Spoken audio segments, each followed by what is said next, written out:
ओम नमः शिवाय। ब्रह्मा जी बोले, हे नारद। शिव जी के ऐसे वचन सुन के गिरजा बोली, हे नाथ, क्या आप मेरे दुख को नहीं जानते? संसार में संतानहीन होने के बराबर कोई दुख नहीं है।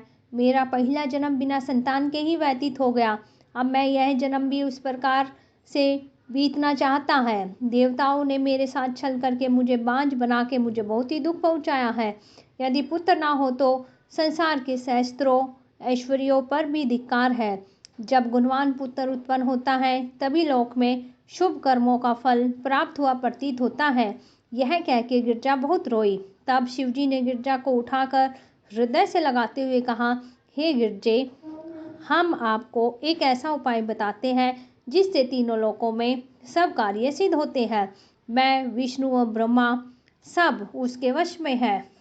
हम उनको अपना गुरु अर्थात गणपति कहते हैं। वह हमारे मुख्य रूप है जिनकी सेवा से समस्त दुख दूर होकर सुख की प्राप्ति होती है। तुम 1 वर्ष तक उनका व्रत करो और तुम्हारा मनोरथ सफल हो जाएगा। उनका नाम से ही समस्त कष्टों को दूर करने वाला और आनंददायक है। वह व्रत कृष्ण पक्ष की चौथ को किया जाता है। यह व्रत गणेश चौथ का व्रत कहलाता है। उस व्रत को रखकर पवित्रता पूर्वक चंद्रमा के उदय होते ही पूजा करें। वह व्रत समस्त व्रतों का राजा और प्रत्येक इच्छा की पूर्ति करने वाला है। जिस प्रकार सब मंत्रों में प्रणव और हमारे भक्तों में विष्णु, नदियों में गंगा, इंद्रियों में मन, बड़ों में माता, पुरियों में काशी, सहायकों में भाई और पुत्र, नक्षत्रों में चंद्रमा, मंत्रगणों में पंचाक्षरी, बीज मंत्रों में प्रणव, पुराणों में भारत, आश्रमों में संन्यास उत्तम है, उस प्रकार सब सेवाओं में शिव जी की भक्ति महान है। इस प्रकार गणेश चौथ का व्रत भी सब व्रतों में सबसे बड़ा है। हे नारद, इस प्रकार शिवजी गिरजा को गणेश चौथ की महानता का वर्णन करते हुए कहते हैं, हे गिरजे, कलियुग में राजा शेषसेन ने इस व्रत को करके बड़ा ही आनंद प्राप्त किया। मुनि की स्त्री शतरूपा ने यही व्रत करके 2 पुत्र प्राप्त किए। कदर्भ की पत्नी ने भी इसी व्रत के द्वारा कपिल नामक विष्णु अवतार को प्राप्त किया। वशिष्ठ की स्त्री ने भी यह व्रत करके शक्ति नामक पुत्र को उत्पन्न किया। इस प्रकार इस व्रत के प्रभाव से अनेक मनुष्यों ने पुत्र प्राप्त किए हैं। गिरजे, तुम भी इस व्रत के प्रभाव से अवश्य पुत्र प्राप्त करोगी। गिरजा ने शिवजी के मुख से गणेश चौथ की व्रत की महिमा को सुन प्रसन्न होकर कहा, हे स्वामी, मैं अवश्य ही इस व्रत को करूंगी, परंतु आप इस व्रत के सब नियम, क्रिया आदि विस्तार पूर्वक कहे। शिवजी बोले, हे देवी, कृष्ण पक्ष की चतुर्थी को शुद्ध हृदय से प्रातः उठकर स्नान करें। जो कुछ करना उचित है वह सब करें। उसके पश्चात व्रत की दृढ़ इच्छा करके संकल्प करें, हे गणेश, आज हम आपका व्रत करते हैं, हमारा मनोरथ पूर्ण करना। हे गणपति, हमारा व्रत भली प्रकार से पूर्ण हो जाए, हमारे सब दुख दूर हो जाए। तुम सब को जानते हो, सब फलों के दाता हो। वेदों ने तुमको विघ्नहर्ता कहा है। इस प्रकार हृदय में संकल्प करके चतुर्थी के दिन गणेशपति की वार्ता में ही दिन व्यतीत करें। सूर्यास्त के समय स्नान करके अपने स्थान पर बैठे, कथा पूजा की सब सामग्रियां इकट्ठी करें और फिर गणेश जी की पूजा के लिए अच्छा स्थान तैयार करें जिसके चारों ओर केले के खंभे लगाए गए हो। जब आकाश में चंद्रमा उदय हो तब तुरंत अर्घ्य और गणेश की मूर्ति सोने, चांदी, तांबे या गोबर की जैसी सामर्थ्य हो बनावे। सबको शुभ स्थान पर रखकर कलश स्थापित करें और जिसके ऊपर दीपक रखा हो। इसके पश्चात ध्यान लगा के षोडशोपचार से उसका पूजन करें। लाल फूल, वस्त्र, चंदन, कुश, दूध और पुए आदि आगे रख के आचमन करा दे। अच्छी स्तुति करके प्रेम मगन हो उनको प्रणाम करे। तदुपरांत वहीं पुआ पूजन कराने वाले ब्राह्मण को खिलाकर दक्षिणा स्वरूप कुछ चांदी दे, नहीं तो अपने सामर्थ्य के अनुसार जो चाहे सो दक्षिणा दे। तदुपरांत स्वयं भी मीठा भोजन करे। इस प्रकार श्री गणेश जी का व्रत करते हैं उनकी मनोकामनाएं पूर्ण होती है। हे गिरजे, इसलिए तुम भी इसी व्रत को करो।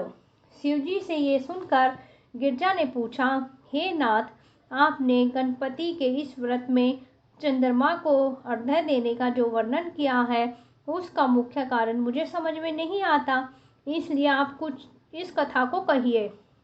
शिव जी बोले, हे गिरजे, जब ब्रह्मा ने हमारी आज्ञा को मानकर स्वर्ग जाने की इच्छा की तो गणपति का एकाग्रचित्त होकर पूजन किया। तब गणपति ने उनकी पूजा से प्रसन्न होकर उनसे वरदान मांगने को कहा।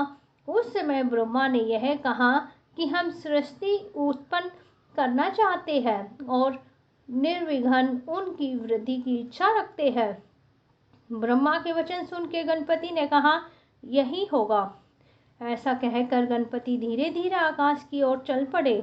जब गणपति चंद्रमा के मंदिर में पहुंचे तो वहां पांव फिसल जाने के कारण गिर गए। उनका उदर बहुत बड़ा और शरीर स्थूल था।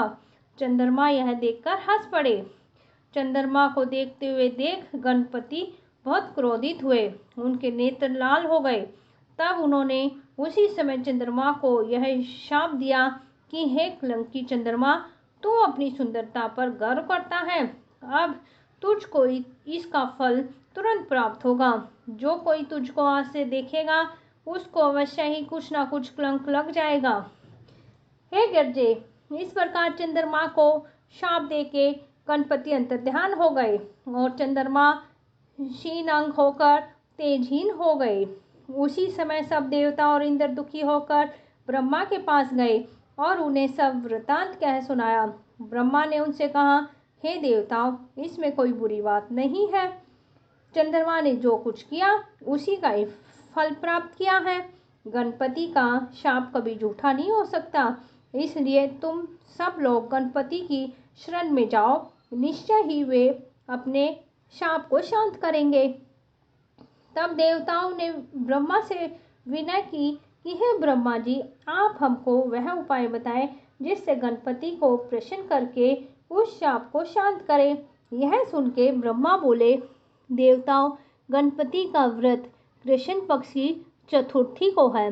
जो कोई उसको करता है उस पे गणपति प्रसन्न होते हैं। ब्रह्मा के ऐसे वचन सुन के देवताओं ने बृहस्पति को चंद्रमा के पास भेजा और उसे गणेश चतुर्थी का व्रत करने को कहा। तब चंद्रमा ने बृहस्पति द्वारा बताई हुई रीति के अनुसार गणपति के व्रत को आरंभ किया। उसके व्रत के प्रभाव से गणपति चंद्रमा को क्रीड़ा करते हुए शिष्य रूप में दिखाई दिए। चंद्रमा ने उन्हें प्रणाम करके बहुत स्तुति की। तब गणपति ने प्रसन्न होकर कहा, हे चंद्रमा, हम तुमसे प्रसन्न है, तुम जो चाहो हमसे मांगो। उसी समय चंद्रमा ने यह निवेदन किया, हे गणपति, मैं केवल यही चाहता हूँ कि आपके शाप से मुक्ति पाकर सबके दर्शन के योग्य हो जाऊं। गणपति बोले, हे चंद्रमा, मैं तुमको इसका उपाय बताता हूँ जिससे तुम्हारा शाप से उद्धार हो जाएगा। आज से प्रति मास कल्प पक्ष की चौथ को हमारा शाप तुमको लगा रहेगा और अन्य तिथियों में तुम्हें देखने से किसी को कलंक नहीं लगेगा। परंतु जो मनुष्य पहले दूज और तीज में तुमको देखेगा उसका कुछ चतुर्थी को देखने का भी प्रभाव नहीं होगा।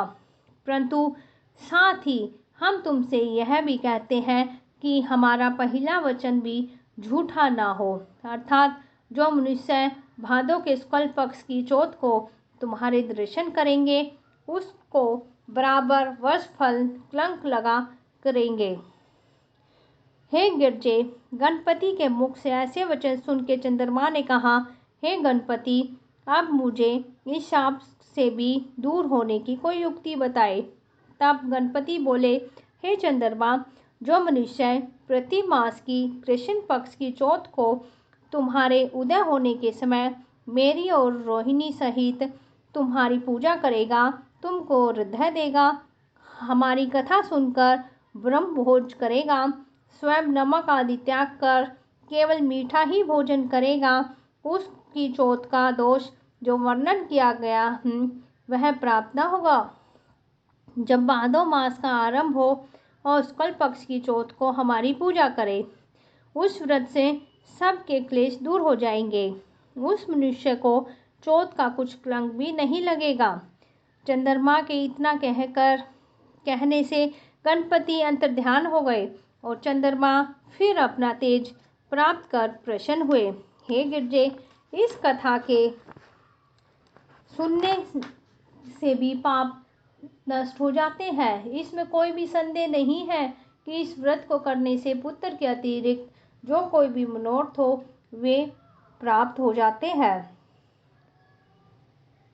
ब्रह्मा जी बोले, हे नारद, शिव जी के ऐसे वचन सुन के गिरजा ने ब्राह्मणों को बुलाकर शुद्ध मन से नियम अनुसार व्रत का आरंभ किया और अनेक प्रकार से वस्तुएं चढ़ाकर पुए भी गणपति को भेंट किए।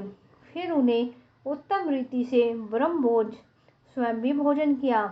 इस प्रकार गिरजा प्रति मास व्रत रख के भली प्रकार दान दक्षिणा देती रही। जब एक वर्ष पूरा हो गया तो उन्होंने दान दक्षिणा आदि देकर एक बड़ा ही उत्सव का आयोजन किया, जिसमें बहुत ही गाना बजाना हुआ। व्रत पूरा करने के पश्चात गिरजा अत्यंत ही प्रसन्न हुई। उन्होंने शिवजी की ओर बारंबार देखा। तब शिवजी ने अपनी माया जानकर अपने हृदय से लगा लिया और फिर गिरजा का मनोरथ समझकर शिवजी ने चंदन के एक वन में, जो उस पर्वत पर ही था, वहां सुख की संपूर्ण सामग्रियां उपलब्ध थी, जाकर गिरजा के साथ विहार किया। तब गणपति उस स्थान पर ऐसा स्वरूप बना कर आए कि वे बहुत ही भूखे प्यासे, नंगे, दरिद्री, श्वेत केश और मस्तक पर श्वेत तिलक लगाए, महादीन और कोय का शब्द बोलते हुए, दांत मैले कुचैले, हाथ में डंडा लिए और बहुत ही दुर्लभ थे। वे दुखियाते हुए शिवजी से बोले, शिव, हे शिव, तुम क्या करते हो? 7 दिन से हमने कुछ नहीं खाया है, सो हम बहुत ही भूखे हैं, हमें भोजन चाहिए, तुम हमें भोजन करा के जल पिलाओ। यह सुन के शिवजी तुरंत खड़े हुए, जिससे उनका वीर्य उसी स्थान में गिर पड़ा। गिरजा भी तुरंत उठकर अपने वस्त्र पहन शिवजी के साथ द्वार पर आई और उन्हें ब्राह्मण को प्रणाम किया और उनकी स्तुति की। शिवजी ने उनसे इस प्रकार बोले, हे ब्राह्मण, तुम्हारा क्या नाम है? हमारा सौभाग्य है तो तुम यहाँ पधारे और इस प्रकार यहाँ अतिथि रूप में हमारे यहाँ आए हो। अतिथि की सेवा के सुख के बराबर कोई अन्य धर्म नहीं है। गिरजा ने कहा, हे ब्राह्मण, ऐसी धूप में तुम कहाँ से पधारे हो, जो गृहस्थ अतिथि के चरणों को जल से धोकर उस चरणामृत को पीते हो और उसे सब तीर्थों का फल प्राप्त होता है। यह सुन के उस ब्राह्मण ने कहा, हे गिरजे, तुम धन्य हो, मैं बहुत ही भूखा प्यासा हूँ, कृपया करके मुझे भोजन तथा जल दो। गिरजा ने उसी समय ब्राह्मण को उत्तम भोजन कराया। भोजन कराने के बाद ब्राह्मण ने तृप्त होकर प्रसन्नतापूर्वक कहा, हे गिरजे, तुम्हारी मनोकामना पूर्ण हो और तुमको संसारी रीति के विरुद्ध ऐसे पुत्र की प्राप्ति हो जो गर्भ से उत्पन्न न हुआ हो। यह कह के वह ब्राह्मण अंतर्ध्यान हो गए। तदुपरांत वे गणपति शिव गिरजा के शैया में, जहाँ पर वीर्य पड़ा हुआ था, मुख्य रूप से प्रकट हुए। बालकों के समान करोड़ों सूर्य की ज्योति धारण किए हुए और करोड़ों कामदेव के समान सुंदर शरीर धारण किए हुए, चंपा के समान हाथ पांव और कोमल अंगों वाले शैया में इधर उधर फिर रहे थे। हे नारद, शिव और गिरजा ने देखा कि वह ब्राह्मण एकदम अंतर्ध्यान हो गए और वे दोनों उसे चारों ओर ढूंढने लगे। मैंने अपने मन में बहुत ही दुख और कष्ट हुआ। इतने में ही आकाशवाणी हुई, हे गिरजे, तुम संसार की माता हो। वह ब्राह्मण रूपधारी स्वयं गणपति थे। वे तुम्हारे व्रत से प्रसन्न होके उस शिशु के समान तुम्हारे बिछौने पे पड़े हैं। तुम उसे जाकर देखो। योगी जिनका ध्यान करते हैं वे तुम्हारे पुत्र हुए हैं। आप घर में जाकर आनंद मनाओ। यह आकाशवाणी सुनकर गिरजा प्रसन्न होकर मंदिर में गई। वहां देखा कि एक अत्यंत सुंदर बालक हंस हंस के सैया पर पड़ा खेल रहा था। गिरजा ने तुरंत ही यह सब वृत्तांत शिवजी जी को जाकर सुनाया और कहा, हे स्वामी, देखिए, गणपति के व्रत का फल प्राप्त हो गया है। यह सुन के शिवजी ने अंदर जाके उस बालक को देखा। ब्रह्मा जी बोले, हे नारद, गिरजा ने बालक को दूध पिलाया। इस प्रकार से एक दरिद्री अतुल संपत्ति पाकर प्रसन्न होता है, जिससे कई लाख गुना अधिक आनंद गिरजा को प्राप्त हुआ। हे नारद, जब गणपति दूध पी चुके थे तो शिवजी ने उन्हें अपनी गोद में उठाकर और उनके सिर और हाथ चूमे, नाना प्रकार के आशीर्वाद भी दिए। फिर सब ब्राह्मणों को बुलाकर रतन मोती आदि दान दिए। तदुपरांत विष्णु और देवता मुनि आदि सब शिव के उस पुत्र को देखने के लिए वहां गए। हिमाचल भी अत्यंत प्रसन्नता के साथ रतन आदि लिए भी जा पहुँचे। 1 लाख अमूल्य रतन, 5 लाख भर सोना, 3 लाख घोड़े और 1 सहस्त्र हाथी और वस्त्र ब्राह्मणों को दान में दिए। देवता, शेषनाग, गंधर्व आदि ने भी 1 सहस्त्र अच्छे बर्तन, 1 सहस्त्र मणि, 1 सहस्त्र माणिक्य, असंख्य अग्नि में न जलने वाले शुद्ध वस्त्र दान में दिए। लक्ष्मी ने कौस्तुभ मणि, सरस्वती ने हार ब्राह्मणों को दान दिए। विष्णु तथा मैंने लड़के को देखकर प्रसन्नता पूर्वक अनेक आशीर्वाद दिए। उसी समय विष्णु जी बोले, हे बालक, तुमने शिव जी को बहुत प्रसन्न किया है। तुम्हारा बल पवन के समान होगा और सब सिद्धियां तुम्हारे अधीन होगी। मैंने यह आशीर्वाद दिया है, तुम सब लोग पूजेंगे और तुम्हारा तेज एवं कीर्ति किसी समय कम न होगी। तुम तीक्ष्ण बुद्धि वाले और बड़े विद्वान होंगे। तुम हमारे समान सबका उपकार करोगे और तीनों भुवन के विघ्न तुम्हारे स्मरण मात्र से ही दूर हो जाएंगे। हे नारद, मैंने इस प्रकार आशीर्वाद देने के पश्चात लक्ष्मी से कहा, हे बालक, तुम जहाँ भी रहोगे हम भी वहाँ अवश्य ही होंगी। वहाँ रिद्धि सिद्धियाँ भी प्रेम पूर्वक स्थित रहेगी। सरस्वती ने कहा, तुम्हारी कविता में महान शक्ति होगी। तुम्हारे स्मरण मात्र से ही कविता शक्ति शीघ्र प्राप्त होगी। सावित्री ने आशीर्वाद देते हुए कहा, हम सब वेदों की जननी है। हमारी कृपा से तुम संपूर्ण वेदों के ज्ञाता होंगे। हिमाचल बोले, तुमको शिव के चरणों में बड़ी भक्ति प्राप्त हो। तुम में विष्णु के समान अपार बल हो।